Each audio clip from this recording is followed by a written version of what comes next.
नमस्कार, मी यामिनी दळवी. बुलेटिन मध्ये तुम्हा सगळ्यांचं स्वागत. सगळ्या महत्त्वाच्या घडामोडी आपल्याला या बुलेटिनच्या माध्यमातून जाणून घ्यायच्या.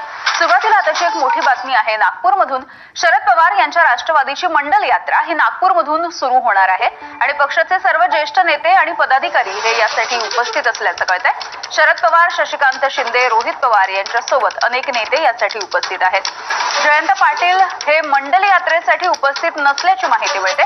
पवारांच्या मंडल यात्रेला परवानगी देऊ नये असं आनंद दवे यांनी म्हटलेलं आहे.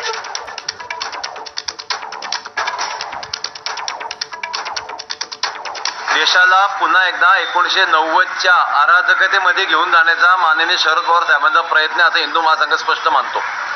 मंडल आयोग, या आयोगाने अनेक युवकांचे बळी घेतले, काहींनी आत्महत्या केल्या. देशातलं अराजकता, हिंसेचं वातावरण तयार झालं होतं आणि त्यानंतर सुद्धा ओबीसी समाजाला खूप काही मिळालं होतं अशातला भाग नाही. तब्बल 4 वर्षानंतर ओबीसी समाजाच्या पूर्ण समाधानानंतर महानगरपालिकेच्या निवडणुका होत आहेत.